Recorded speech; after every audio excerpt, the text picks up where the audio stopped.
అతను చెప్పిన సాకులు ఏమంటే, డబ్బులు అడిగినప్పుడంతా మా బాస్ వస్తున్నాడు, ఇక్కడ మీటింగ్ ఉంది, ఆ మీటింగ్ ఖర్చులు మొత్తం నేనే పెట్టాలి, దానికి నాకు డబ్బులు అవసరం, అలా చేస్తేనే నాకు పార్టీలో ఎమ్మెల్యే సీట్ ఇస్తారు, అప్పుడు నేను నీకు నువ్వు పెట్టిన దానికన్నా డబుల్ అమౌంట్ నీకు ఇస్తాను అని చెప్పడం. ఆ తర్వాత నా లైఫ్ ఒంటరి ఉమెన్, నేను ఇలా ఉన్నాను అంటే అన్ని ప్రాబ్లమ్ సాల్వ్ అయ్యాక నువ్వు నీ బంధువులకు 10 మందిని తీసుకో, నేను నీకు తెలిసిన వాళ్ళు మా వాళ్ళని తీసుకొస్తాను, నేను నిన్ను పెళ్లి చేసుకుంటాను అని హామీ ఇవ్వడం. అతను చేసిన వాగ్దానాలు ఇవన్నీ. అలా చేసి అతను నమ్మించి నా పిల్లల ప్రాపర్టీ మొత్తం అమ్మించి తీసుకొని నా దగ్గర ఉన్న గోల్డ్ ఏది ఉన్నా అండి, ఒక చిన్న ఇయర్ రింగ్స్ నా దగ్గర ఉంటే కూడా అతనికి ఒప్పదు.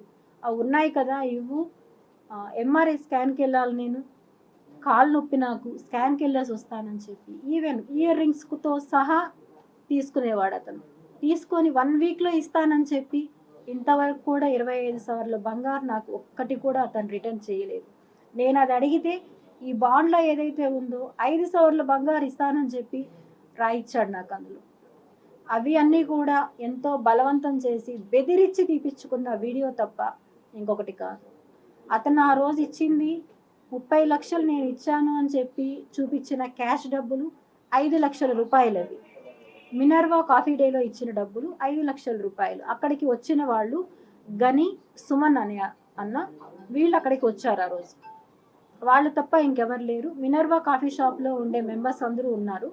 అక్కడ కూడా నేను అరుస్తుంటే మా బాబు వద్దమ్మా, ఇంకా నువ్వు అరవద్దు, వదిలేయి అని చెప్పడంతో నేను అక్కడికి ఆపేయడం జరిగింది. అది 15 లక్షలండి. 15 లక్షలు ఇచ్చాడు, 3 సార్లుగా ఇచ్చాడు, 5 లక్షలు. ఇంకొక 15 లక్షలు ఇప్పుడు చూపించాను కదండి చెక్లు, బాండ్స్.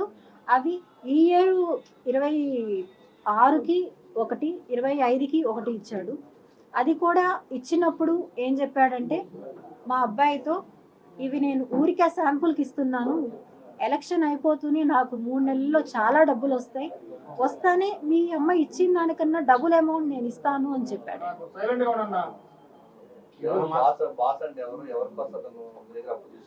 బాస్ అంటే ఆబ్వియస్లీ పవన్ కళ్యాణ్ గారు.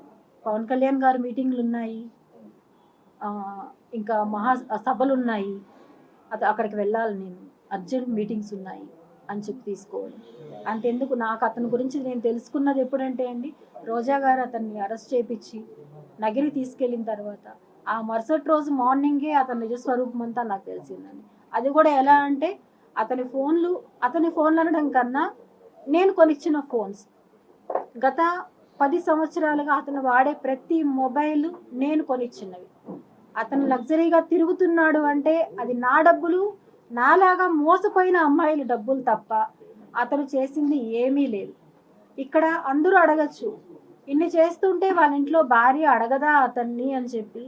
నన్ను ఇంతకుముందు ఒకరు క్వశ్చన్ అడిగారండి, నన్ను ప్రెస్ దీంట్లో చెప్పాడు 20 లక్షలు ఇస్తే ఎవరైనా మాట్లాడరా అన్నారు. అదేవిధంగా వాళ్ళ భార్యకు కూడా డబ్బులు తెచ్చిస్తే ఎవరి కాపురమన్నా కూల్చేయచ్చు అనే ఒక్క మెంటాలిటీ ఉన్న ఉమెన్ ఉంటే ఎంతమంది ఆడవాళ్ళ జీవితాలు నాశనం అవుతాయో ఉదాహరణ ఇది. ఆ ఫ్యామిలీకి ఏమంటే వాళ్ళకి కావాల్సిన లగ్జరీస్ ఎవరైతే ఇచ్చేస్తారో భర్త ఎవరితోనో వెళ్ళొచ్చు, ఎవరినన్నా కొట్టి చంపేయచ్చు, పర్లేదు, మా డబ్బులు వచ్చాయా, మాకు రోజు గడిచిందా అనేది ఒక్కటే వాళ్ళ ఫ్యామిలీ మెంబర్స్కి కావాలి. ఇక్కడ ఎవరు కిలాడి అనేది మీకు క్లియర్గా ఇంకా అర్థం కాకపోతే చెప్పండి, నేను ఇంకా కావాలంటే కూడా క్లారిఫికేషన్స్ మీకు నేను ఇస్తాను నేను. ఎందుకంటే ఒక స్త్రీని, ఒంటరి స్త్రీని అతను కిలాడి అని చెప్పి, ఎంతో చీటర్ అని చెప్పి అన్యాయంగా, అమానుషంగా చాలా మాట్లాడినాడు నన్ను.